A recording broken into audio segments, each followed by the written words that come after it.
शुरू कहाँ से करूं कुछ समझ नहीं आता, क्योंकि बात बहुत बड़ी और बहुत गंभीर है। फिर भी कहीं से तो शुरुआत करनी ही पड़ेगी। तो यहाँ 3 स्टेप में सारी बात को मैं खत्म करने की कोशिश करूंगा। पहला, ये केस विशेष क्यों है? क्योंकि एक विशेष केस है जिसके बारे में कुछ जानकारी दे देना चाहता हूँ कि दर्जनों ऐसे बात है जिसको कारण मैं इसे विशेष केस कह रहा हूँ। उसके बाद में केस के संबंध में आपको जानकारी दूंगा, और सबसे अंत में इस केस के आड़ में पूरे देश के साथ जो खिलवाड़ हो रहा है उसके संबंध में भी एक ज्ञापन मैं सरकार को देना चाहूँगा, जिससे पूरे देश का भला होगा, पूरे देश जनहित राष्ट्रहित सब होगा, और ये सभी के लिए होगा। मैं किसी पार्टी से जुड़ा हुआ नहीं हूँ, मैं पूरे देश से जुड़ा हुआ हूँ, इसलिए पूरे देश का भला चाहता हूँ। तो आइए सबसे पहले इस केस के संबंध में इसकी विशेषता क्या है ये जानते हैं। ये केस पटना के कंकड़बाग के सीता देवी जी का केस है। 60 सालों से उनको, उनके परिवार को प्रताड़ित किया जा रहा है। अब इसकी विशेषता बताता हूँ। आमतौर पे सोचा जाता है कि किसी गरीब को सताया जाता है, कोई अमीर आदमी गरीब को सताता है, उसके साथ लूटपाट करता है, पर नहीं, यहाँ एक अमीर आदमी को गरीब तो नहीं कह सकते, पर गरीब के वेश में लुटेरे जो उनके घर में ही शरण लेकर उनको लूट करके इस तरह से लूटे हैं कि एक इतिहास बन गया है। रामायण और महाभारत से ज़्यादा इसमें षड्यंत्र किए गए हैं। दूसरी विशेषता, आमतौर पे माना जाता है कि पढ़े लिखे आदमी अनपढ़ को मूर्ख बना करके लूटपाट करते हैं, पर नहीं, यहाँ पे एक अनपढ़ गैंग एक पढ़े लिखे परिवार को, जो खुद श्रीमती सीता देवी जी एमए पास एन कॉलेज से, अनुग्रह नारायण कॉलेज, उनके पति श्री कृष्ण सिंह ट्रिपल में 3 विषयों से एमए, राष्ट्रीय पुरस्कार प्राप्त शिक्षक, बिहार राज्य प्राथमिक शिक्षक संघ के सचिव, खुद वकालत की डिग्री थी जिनके पास, उनको इस तरह से लूटपाट की गई है। अब एक उसका मुख्य बात बताते हैं कि इतने पढ़े लिखे आदमी से अभी जो लूटपाट हुई है करोड़ों की, तो इतने पढ़े लिखे आदमी से पटना एयरपोर्ट के पास की जमीन उनसे अंगूठे का निशान लगवा करके लूटा गया है। जाहिर सी बात है कि इतने पढ़े लिखे आदमी कोई भी सोच सकता है, समझ सकता है। एक अंधा, एक पागल, यहाँ तक एक मुर्दे को भी अगर पूरी बात बताई जाए तो बात को एक तरफा समझ सकता है कि मामला क्या है। पर शायद कानून में कुछ बैठे हुए पेशकार कहें या जो कहें, उनको ये बात समझ में क्यों नहीं आ रही है, ये मुझे समझ नहीं आ रहा है। इसके पीछे आखिर मंशा क्या है। तीसरा, इसकी विशेषता कि कोई भी आदमी के साथ लूटपाट होता है, एक बार होता है, 2 बार होता है, पर नहीं, यहाँ बार बार लगातार लूट हो रही है, वो भी 1-2 सालों से नहीं, 60 सालों से, और एक ही खेल को बार बार दोहराया जा रहा है। 1-2 पैसे की बात नहीं है, आमतौर पर कुछ होता है 1000 लाख करोड़ का, कई करोड़ों की लूट की बात है। और आमतौर पे जो होता है तो एक जगह पे लूटपाट होती है, पर नहीं, यहाँ पे ये गिरोह बिहार में जब ये थे तो बिहार में लूटपाट कर रहा था, और बिहार से लेकर के यूपी, दिल्ली से होते हिमाचल प्रदेश तक रहने चले गए। वहाँ पर भी इनका अपराधियों का गिरोह का कुछ आदमी जा करके धमकी देता था। तो बहुत सारी इसकी विशेषताएं हैं, दर्जनों विशेषताएं हैं। इसमें एक विशेषता ये भी है कि आमतौर पे सोचा जाता है कि पता नहीं इस केस में सबूत हैं कि नहीं है, कोर्ट केस करने के बाद सबूत इकट्ठे किए जाते हैं, परंतु यहाँ पर जान पर खेलकर सारे सबूत इकट्ठे करने के बाद भी आज कम से कम 50-60 डेट पड़ चुके, तारीखें पड़ चुकी हैं, 5-6 कोर्ट रूम बदल चुके हैं, 5-6 जज बदल चुके हैं, 5-6 वकील बदल चुके हैं, पर अभी तक एक गवाही नहीं ली जा रही है। पिछले साल फरवरी से लगातार गवाही के लिए बुलाया जाता है। कोर्ट रूम में जाने पर जज कुछ बहाना बना करके कभी कहते हैं कि अपराधी नहीं आया है, अभियुक्त नहीं आया है, उसका वकील नहीं आया है, और इस तरह से केस को क्यों बिगाड़ने की कोशिश की जा रही है इसका मैं अंदाज नहीं लगा सकता हूं। तो मैं केंद्र सरकार से, मैं केंद्र सरकार का पहले तो शुक्रगुजार और शुक्रिया अदा करना चाहता हूं कि केंद्र सरकार की तरफ से निर्देश गया। स्पीडी ट्रायल का मैंने मांग किया था 27 नवंबर 2025 को, जब मेरा पुराना एक शांत धरना प्रदर्शन दिया था, उस समय मैंने स्पीडी ट्रायल की मांग की थी और यहाँ से निर्देश गया। इसके लिए मैं केंद्र सरकार का शुक्रगुजार हूँ। परंतु बिहार में अभी भी पता नहीं क्या बात हो रही है, इस बात को क्यों दबाया जा रहा है। तो मेरी सरकार से ये नम्र निवेदन है कि इस केस को सर्वोच्च न्यायालय में स्थानांतरित किया जाए, क्योंकि वहाँ पे पटना में इस केस के जो सीता देवी जी उनके परिवार हैं, बार बार धमकी दी जा रही है, परिवार पे बार बार परिवादी पे हमला किया जा रहा है, जानलेवा हमला हो रहा है। ऐसे ही बता चुका हूँ कि परिवार के कई आदमियों की पहले भी हत्या हो चुकी है, करोड़ों की लूटपाट हो चुकी है। तो इस केस को सर्वोच्च न्यायालय में स्थानांतरित करने का मेरा निवेदन, और इसका स्पीडी ट्रायल चलाकर शीघ्र से शीघ्र इस मामले का निपटारा किया जाए, इनको परिवादी को उनका हक दिया जाए, इनको इंसाफ दिया जाए, इनका अधिकार दिया जाए। अब मैं इस केस से विशेषता के बारे में कुछ और भी बात बताना चाहता हूँ कि केस कैसे शुरू हुआ और कैसे कैसे ये किस मोड़ पे आया। और अब तक देखा जाए, यहाँ पे सबूत की जो बात की जाती है, एक कागज़ से एक सबूत से पूरा केस बदल जाता है। यहाँ पर सैकड़ों कागज जान पे खेल करके ये 50-60 साल पुराने सारे कागजात लाए गए ताकि कि केस जल्द से जल्द निपट सके। ये कागजात इसीलिए लाए गए जान पे खेल कर कि केस जल्द से जल्द निपट जाए, कहे कि इनके परिवार को इंसाफ जल्द से जल्द मिल जाए, क्योंकि 60 साल से तो पहले से ही पीड़ित हैं और पता नहीं अब केस के सिलसिले में और कितना समय बर्बाद करना पड़ेगा। अब मुख्य परिवादी जिनकी उम्र 45 साल हो चुकी है, अभी तक उनकी शादी नहीं हुई है। अगर मान ये करो कि केस जीत भी जाते हैं, 1-2 साल बाद शादी ही होती है, तो जब तक बच्चे इनके बालिग होंगे ये वृद्ध हो जाएंगे। 2 भाई इनके थे, उनको बचपन में ही मार डाला गया। तो एक तरह से एक आदमी का यहाँ पे परिवार पूरा उजाड़ा जा रहा है, परिवार का पूरा हत्या हो रहा है, एक पूरे वंश को ख़त्म करने की साजिश चल रही है। और करने वाला अनपर गिरोह आरा जिला, पिपरा गांव, गरानी थाना, पोस्ट दुलारपुर वाया कशाप, वहाँ का रहने वाला दीपक उर्फ शशि शेखर, उसके बाद मंजू उर्फ मंजुला प्रकाश, उसका आदमी नारायण सिंह, उसका लड़का रवि रोशन, दीपक की औरत फुलझरिया और सुमन कुमारी, उसके अलावा पटना की चीना कोठी की रहने वाली चंद्रावती कुमारी, राजमणि सिंह। तो ये सब मिल करके, और इन लोग का एक गिरोह है जो कि पूरे भारत में फैल गया है, और ख़ास करके जो पढ़ी लिखी, खास करके जो सरकारी नौकरी में महिलाएं हैं, उनको अपना टारगेट बना करके लूटपाट करता है। ऐसे कई सबूत मैं सुन चुका हूँ, जान चुका हूँ, लाद चुका हूँ। जिस जगह ये रहते थे, खास करके कंकड़बाग बीकर सेक्शन बिहार राज्य आवास बोर्ड का बनाया हुआ फ्लैट है, 12 आदमियों का फ्लैट है, और उसमें से अधिकांश अभी उसमें अवैध रूप से रह रहे हैं और अधिकांश अपराधी हैं। उसमें कई हत्या के अपराधी, कई अपहरण के अपराधी, और हर तरह का चोरी, डकैती, वेश्यावृत्ति, हर तरह का वहाँ गलत काम होता है। इस बारे में बिहार राज्य आवास बोर्ड को एक ज्ञापन भी दिया गया, लेकिन अभी तक कोई कार्रवाई नहीं हुई। ना उन लोगों से 1 रुपये किराया लिया जाता है, ना 1 रुपये का बिजली बिल लिया जाता है, और वहाँ पे आराम से वो लोग अपना धंधा को पैर पसार रहे हैं। कौन इनको बचा रहा है मैं नहीं जानता हूँ, लेकिन कोई ना कोई ऐसा शख्स तो जरूर है जो इन लोगों का बचाव कर रहा है। और क्यों कर रहा है इन राक्षसों का बचाव, जो कि पूरे मानव जाति के लिए ही खतरा है। अब ये मंजू और मंजुला प्रकाश, ये कोई साधारण महिला नहीं है, तो महिला बोलना तो महिला का अपमान होगा।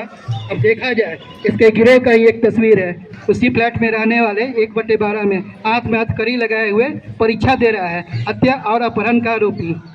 इस मंजू का एक जो था, उसको क्या बोला जाए, अभी मैं अभद्र भाषा का उपयोग नहीं कर सकता हूँ, उसी का चाहने वाला, उसी का एक लड़का का फोटो।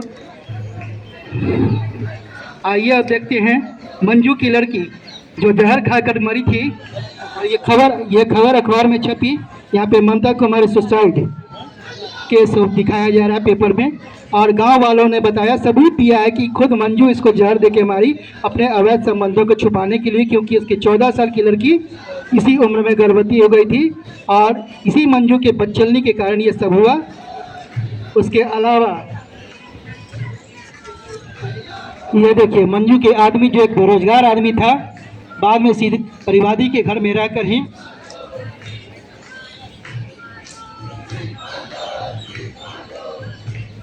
दादी के घर में ही रहा। वहीं पे इन लोग का एक साजिश था कि सीता देवी जी के घर में ये लोग रहेगा, ये नारायण सिंह और उसका बनविभूषण, जब तक इस लोग को सरकारी नौकरी नहीं मिल जाती। और सरकारी नौकरी से पहले उसे प्राइवेट टीचर की नौकरी लगाई गई। उस समय 1984 में से 50 रुपये मिलता था। तब ये सीता देवी जी को बिना कोई रिश्ते के मम्मी मम्मी कह के चापलूसी करके अपना काम निकाल रहा था। बाद में सीता देवी जी के दादा श्री विश्वेश्वर दयाल के पिता भगवान दयाल, जो बरबीघा थाना के अंग्रेज के समय के दरोगा थे। ये भिखनी जो मंजू की माँ है, उसको इतना शौक चरमरा गया कि मेरे दामाद को भी दरोगा बना जाए। अब दरोगा बनने के बाद भी अवैध रूप से कमाई कर रहा था, और एक पत्रकार ने, जब एक वरिष्ठ पत्रकार खगड़िया के इस बात को छाप दिए तो उनके परिवार को मारा पीटा, उनके लड़के को ले आके पकड़ के जेल में डाल दिया। तब इन लोगों ने असेंबली क्वेश्चन करवा दिया। ये उसका एक कागज है जो मुख्यमंत्री सचिवालय गया था।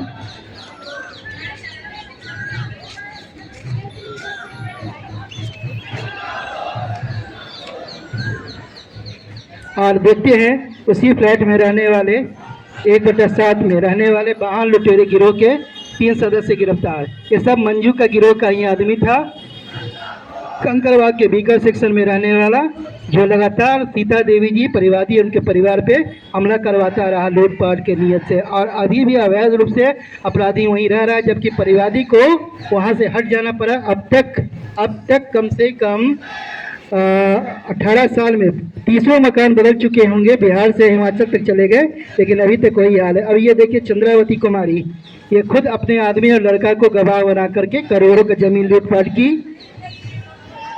ये देखा जा सकता है चंद्रावती कुमारी। और उसी जमीन को अगले साल उसी जमीन का एक भाग राजमणि सिंह, जिसमें श्री कृष्ण सिंह को अंगूठा लगाए हुए दिखाया गया है, एक राष्ट्रीय पुरस्कार प्राप्त शिक्षक जो MAAA हो, 3 विषय से MA किए हुए हों, जो खुद एक वकालत का डिग्री उनके पास है, खुद वकील हो, वो अंगूठे का निशान लगवाएंगे। ये सारी बातें सबको समझ में आ रही हैं। ये देखिए खुद कृष्णा सिंह वकील का कपड़ा पहने हुए, पिछले बार जो जमीन लूटी गई थी उसमें इस तरह दिखाया गया था। तो ये लूटपाट कोई छोटी नहीं है, 60 साल पुरानी लूटपाट है। हर एक बात का कागज के साथ साथ बहुत कुछ होते हैं। देखिए यहाँ पे मनीष कुमार, रामानंद सिंह, और सबका पता एक ही है, चंद्रावती का सब आदमी है। सारा लूटपाट करने वाला एक ही गिरोह का, अलग अलग तरीके से। ये आज की लूटपाट शुरुआत की नहीं है। ये ऐसा नहीं है कि पहली बार लूटपाट हुई और कोई अदालत में चला गया, नहीं। ये लूटपाट शुरू हुई 60 साल पहले, और 60 सालों से लगातार लूटपाट हो रही है। श्रीमती सीता देवी, आइए उनके बारे में कुछ जानते हैं। श्रीमती सीता देवी जो कि एक सरकारी शिक्षिका थी, उनके दादा श्री भगवंत दयाल बिहार के पटना के बरबीघा थाना के दरोगा थे अंग्रेजों के समय के। विशेश्वर दयाल उनके पिता जो कि स्वर्ण व्यवसाय थे, और Ashok Kumar Verma Bihar national college PN college में हॉस्टल सुपरिटेंडेंट फिलोसफी के प्रोफेसर और साथ में तत्कालीन मुख्यमंत्री कृष्णवल्लभ साय के अपने समधी थे। तो उनके घर ये लुटेरा शरण लेके गया, और उसके बाद धीरे धीरे उनको पूरे परिवार से अलग करके लूटपाट करते हुए उनको ही डरा धमका करके उनके नवजात 1 दिन के बच्चे को मार लिया, उसका अपहरण कर लिया। मालूम नहीं क्या हुआ, दूसरे बच्चे के साथ भी यही किया गया। फिर उनके ही घर में रह करके लगातार लूटपाट करता रहा। आइए इस विषय में एक संक्षेप में कुछ मैं बातें बताना चाहता हूँ। 3 स्टेप में चाहूँ तो खत्म कर दूँ, पर इससे क्या सच्चाई पूरी सामने आ जाएगी? नहीं। जब तक पूरी सच्चाई नहीं आएगी, न्याय नहीं मिलेगा, इंसाफ नहीं मिलेगा। इंसाफ तो शायद इस केस में, किसी भी केस का जो होता है इंसाफ यहाँ हो जाता है, पर इस केस में कोई भी अदालत, इतना बड़ा पाप हुआ, इतना बड़ा जघन्य कांड हुआ है, इसका इंसाफ तो किसी भी अदालत में नहीं हो सकता। इसकी जो इंसाफ है वो तो ऊपरी अदालत में ही होगा, ऊपर की अदालत में ही होगा। लेकिन चलिए जो संक्षेप में है वो बात बता देते हैं। हद से ज़्यादा सबूत हैं वैसे तो इस केस को साबित करने के लिए। कागजात हैं, गवाहात हैं, हर चीज़ है, बयानात हैं, सब कुछ अपराधियों के मुंह से लिया हुआ सब कुछ। तो कहने का मतलब कि सब कुछ के कोर्ट में एक शब्द आता है, हालात को देखते हुए। तो यहाँ पे हालात ही सब कुछ गवाह बनकर, बयान बनकर साबित कर रहा है। इसके लिए किसी सबूत की जरूरत नहीं। हालांकि मैं अपने सबूत लेकर के आया हुआ हूँ, लेकिन सबूत की जरूरत नहीं है। तो आइए सबसे पहले जानते हैं, एक तरफ दोनों तरफ का मैं परिवादी और अभियुक्त दोनों तरफ का आपको विवरण देता हूँ। परिवादी की तरफ से श्रीमती सीता देवी जी हैं, तो स्वयं MA पास, 40 साल तक बच्चों को ज्ञान दी। उनके पति जो सीता देवी जी अपने पति को ही पढ़ाई लिखाई, BA, MAAA, LLB, राष्ट्रीय पुरस्कार तक उनको मिला। तो जो कहा जाता है कि एक भी आदमी अगर घर में कमाता हो तो अपनी ज़िंदगी में पूरे अपने परिवार को, बाल बच्चों को पालते पोसते हुए, उनका शादी ब्याह करते हुए, रिटायरमेंट तक एक घर तक बना लेता है, गाड़ी ले लेता है और अपना बुढ़ापा में ज़िंदगी जीता है। परंतु यहाँ 2 कमाने वाले दो दो कमाने वाले, वो भी सरकारी सेवा में, फिर भी आज उनके हाथ में कुछ नहीं, ना घर है, ना जमीन है, ना मकान है, न गाड़ी है, न कुछ है। सब कुछ अर्जित की है, सब कुछ अर्जित की श्रीमती सीता देवी जी, सब कुछ अर्जित की, पर आज उनसे सब कुछ लूट लिया गया है। दूसरी तरफ मंजू की माँ भीखनी, मंजू और उसका भाई दीपक, जो कि भीख मांगने के कगार पर था। पूरा गांव जानता है, एक एक बात का सबूत उसके खुद के मुंह से जवानी ली गई है। एक एक बात का सबूत पूरे गांव वाले बता रहे हैं कि जो कर्ज में डूबा हुआ, जेल जाने की जिसकी स्थिति थी, बुरी तरह से वो लोग गरीबी का शिकार था, कई तरह के कर्ज में डूबा हुआ था, यहाँ तक कि कुछ पे कुर्की जब्ती का, कुछ पे नीलामी का खतरा, यानी हर तरह का किसी को गिरफ्तारी नोटिस ना दिया जाए, इसका कारण बताओ नोटिस। तो सबको सीता देवी जी सहयोग करके अपने पति के दो भाइयों को अपने घर पे रखकर पढ़ाई लिखाई, सबका शादी ब्याह करवाई, सरकारी पैसों से लोन ले ले करके, यहाँ तक कि खुद कर्जे में आ जाती थी, कई कई अपने बिजली का बिल तक नहीं भर पाती थी, पर अपने पति का हर तरह से सहयोग की, उनके भाई बहन पूरे परिवार का। उसके बाद उनके पति कृष्णा सिंह गाँव पे जमीन लेने लगे, 10 साल तो इसमें बीत गया। तो जब स्वाभाविक बात है कि उस समय शिक्षकों का वेतन ज़्यादा नहीं था, 100-150 रुपये 200 रुपये जो भी मिलते होंगे, उसमें से सारा चीज़ तो इन लोग कर्ज चुकाने, और दूसरी तरफ ये सब जिसका कर्ज चुकाया जाए तो वो सब अयासी में डूबा हुआ था। ये सारे कागजात में सब चीज़ का सबूत दिया हुआ है, एक एक सबूत दिया हुआ है। तो उसके बाद कृष्णा सिंह जो बच्चों के पढ़ाई लिखाई, खान पीन, पहनावा और हर सब चीज़ में कटौती होती रही। तो सोचा जा सकता है कि दो दो घर में कमाने वाले सरकारी नौकरी में जो थे, तो उनको भी उनके घर में ये हालात थे कि बच्चों को अमीर घर में होते हुए, अच्छे घर में होते हुए ना ढंग का चीज़ मिला, सारा चीज़ उनको कटौती कर करके ये संपत्ति बनाई गई। दूसरी तरफ उसी पैसे पर यह सब अयासी करता रहा, ऐश काटता रहा। अपराधी सब धीरे धीरे फिर गांव की जमीन लेने गए कृष्णा सिंह 1980 से लेकर 1990 तक, 1966 से लेकर के 1980 तक अपने भाई बहनों को पढ़ाई लिखाई, शादी ब्याह सब में सीता देवी जी सहयोग की। कृष्णा सिंह के भाई बहन के शादी ब्याह सब चीज़ में, पढ़ाई लिखाई में सब 1966 से लेकर 1980 बीत गया। 1980 से लेकर 1990 तक फिर गांव पे जमीन लेने लगे, उसमें सीता देवी जी पैसे देते रही, निकाल निकाल कर। सारे बातों का सबूत है, वहाँ के गांव के एक एक आदमी उस बात को जान रहे हैं, मान रहे हैं, पूरी बात को बता रहे हैं, सबको सामने दर्शाया हुआ है, एक एक आदमी का टेप है, वीडियो है, सब कुछ है। फिर उसके बाद जब उनके सीता देवी जी की 3 बेटियाँ हुई, अपने बच्चों के शादी विवाह के लिए उन्होंने अपने सोने चांदी के गहने बेचकर बैंक में जमा किए। उन पैसों को कृष्णा सिंह बोले कि अभी पटना एयरपोर्ट के पास जमीन मिली है सस्ती में, हमें ले लेने दीजिए। सीता देवी जी बोली कि अब तो बेटियों की शादी ब्याह के लिए रखे हैं, तो कृष्णा सिंह बोले कि ठीक है, बेटियों की शादी ब्याह होगी, उस समय जमीन को बेच करके शादी ब्याह कर दिया जाएगा, नहीं तो बेटियों को ये गिफ्ट में दे दिया जाएगा ताकि उनकी जिंदगी अच्छे से चलती रहे। परंतु इसी जमीन के लालच में आ करके जो मंजू सीता देवी जी के घर में ही 6 साल की उम्र से रह रही थी, इतने पाप उसके मन में भर गए थे, वहाँ के कुछ अपराधियों को मिला करके सीता देवी जी उनके परिवार को बुरी तरह से त्रस्त करके रख दी थी। मंजू का भी शादी भी सीता देवी जी के घर के उनके सहयोग से पैसे निकाल निकाल के दे करके, कर्ज में करके, बाद में सारे पैसे सीता देवी जी को चुकाने पड़ते थे, क्योंकि कृष्णा सिंह जो सीता देवी जी के पति थे वो थोड़े दबाव में थे, धमकी में थे। गांव के जो मुखिया थे कृष्णा सिंह के चचा, ये सारा खेल उन्हीं का रचाया हुआ था। घर में मंजू की माँ भिगनी को रखवा करके धीरे धीरे वो सारा चीज़ उनका घर कर्ज में डूब ही गया था, और उसका धमकी लगातार कृष्णा सिंह को रहता था। पर ये बात वो बच्चों को बता नहीं सकते थे, क्योंकि थोड़ा डर उनके मन में भी था कि अगर बच्चों को ये बात पता चल जाएगी कि इस तरह से शादी में भी ये छल की शादी थी, जबरदस्ती की शादी थी, अगर पता चल जाएगा तो आगे चलकर बच्चे हमारा मान सम्मान करना बंद कर देंगे, या फिर क्या असर पड़ेगा। और भी बहुत सारी धमकियाँ थी, उनको जान की धमकी थी, उनकी पत्नी की जान की धमकी थी, उनके बच्चों की जान की धमकी थी। तो एक तरफ अपने बच्चों को कटौती कर करके बुरी तरह से, और दूसरे तरफ अपना संपत्ति बनाया जा रहे थे। और जब शादी ब्याह का समय आया तब ये जो सोचिए कि अरे तो अगर शादी ब्याह हो जाएगा तो ये जमीन जायदाद है ये देना पड़ जाएगा, तब ये इसी लालच में उनके बच्चों का शादी नहीं होने दी। अब सोचिए उम्र पे उम्र बढ़ते जा रहा है, जो महिला दूसरे की लड़कियों का शादी ब्याह सब करवाई, सबका पूरे गांव को मदद किया। आज उन्हीं की लड़कियां की उम्र काफ़ी हो जाने के बाद भी लालच में ये मंजू, उसका भाई दीपक, उसका मंजू का आदमी नारायण, ये षड्यंत्र रचते गया। उसके बाद जब अभी 2016 में कृष्णा सिंह अपने बच्चे से बात किए, बोले कि जमीन जायदाद रखा है, उम्र तो काफी निकल गई है, आओ देखो अपना घर बनाओ।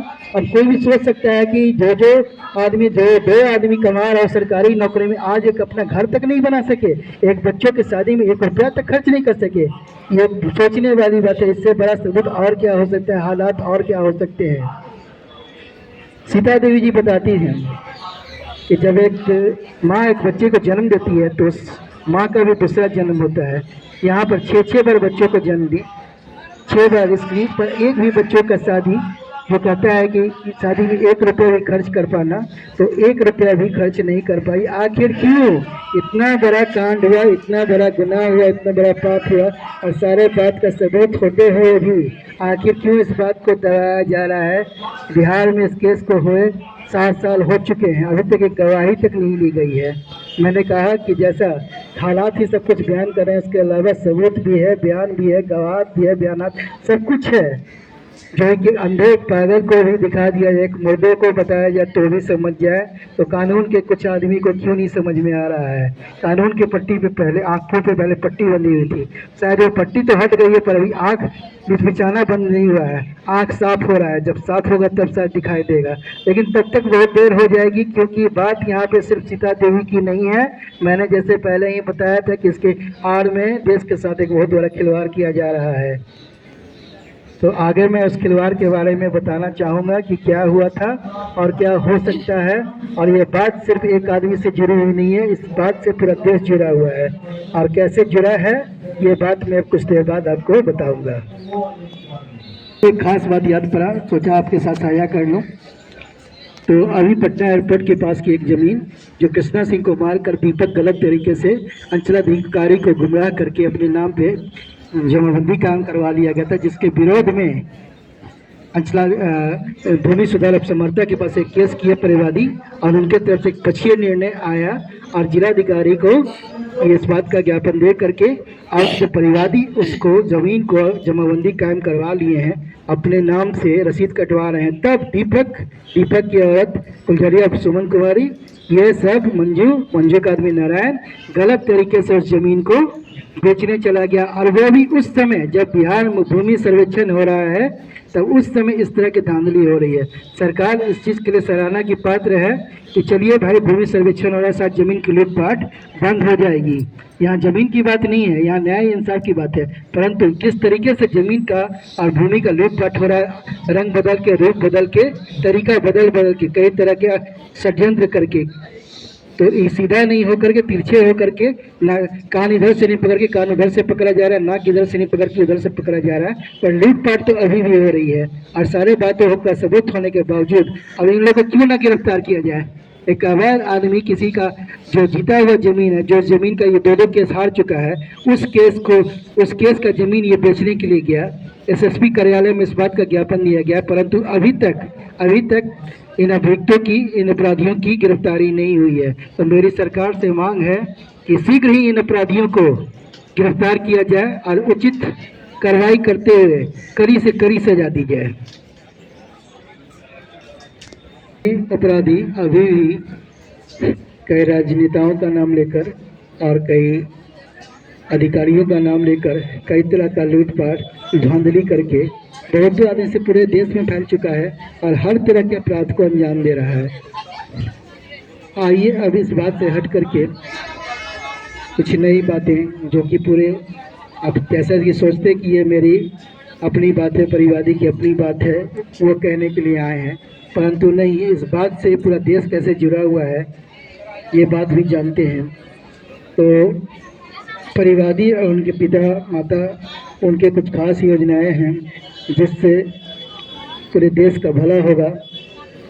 तो मैं सरकार को ये बात बताना चाहता हूँ कि बहुत सारी ऐसी खास योजनाएं हैं जिससे किसी एक का नहीं, किसी एक वर्ग का नहीं, बल्कि हर एक वर्ग का, अमीर हो, गरीब हो, उच्च जात हो, नीच जात हो, क्योंकि किसी भी धर्म के आदमी हो, किसी भी पार्टी के आदमी हो, हर वर्ग का फायदा होगा। कईयों की भविष्य में हजारों लाखों की जान बचाई जा सकती है। बहुत सारी ऐसी योजनाएं हैं जिससे पूरा देश का फायदा होगा। तो इस केस को जैसे ही खत्म किया जाएगा, उस केस के खत्म होने के बाद ये योजनाएं कार्यान्वित होने लगेंगी। क्योंकि बहुत ही ज़रूरी चीज़ है, पूरे देश का सवाल है। एक तरफ तो इन अपराधियों के कारण पूरा देश त्रस्त है।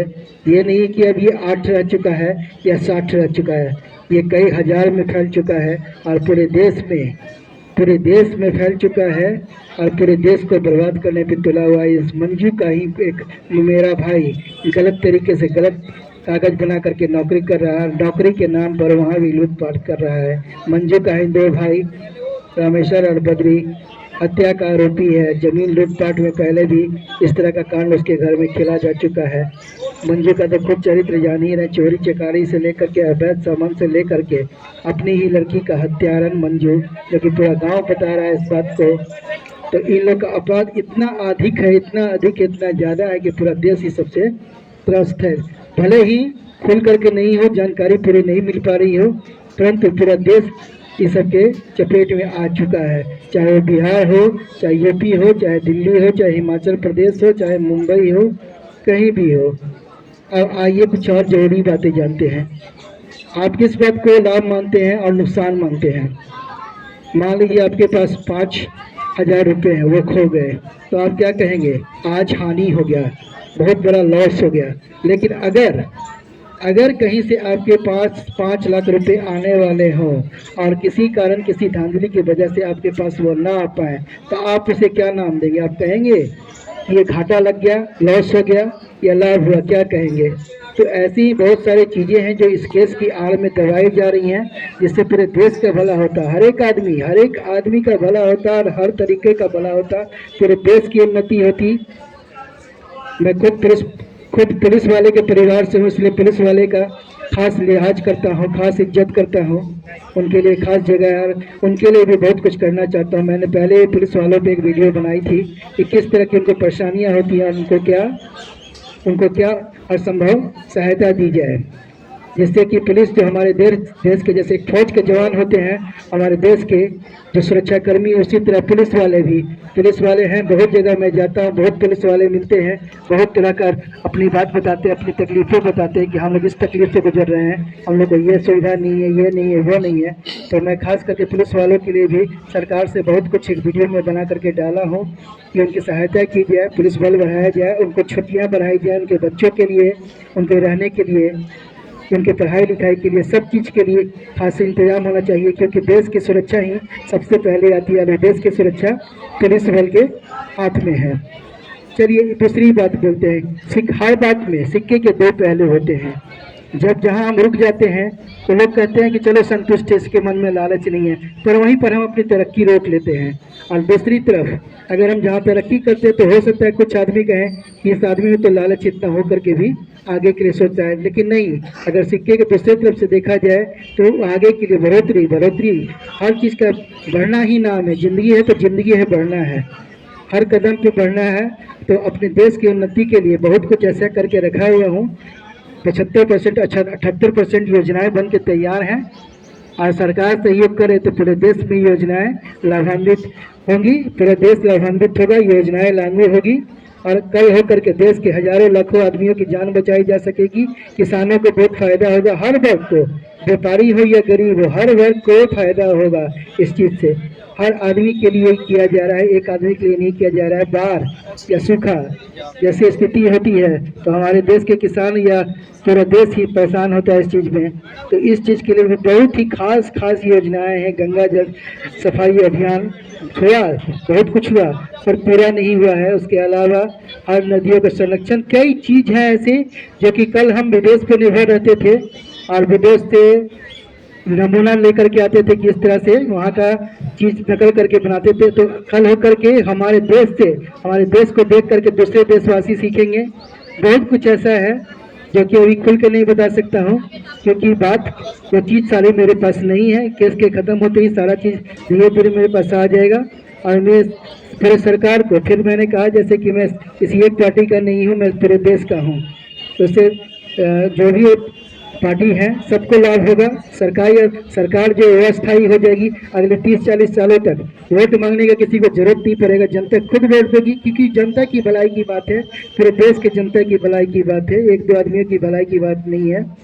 अपना भला नहीं हो सका तो क्या हो, बाकी देश के लिए सोच रहे थे, देश के लिए मेहनत कर रहे थे, देश के लिए दिमाग में रखे हुए थे और ये चीज़ किए, परंतु इस चीज़ में अटक करके लटक करके मामला बहुत हद तक पीछे रह गया।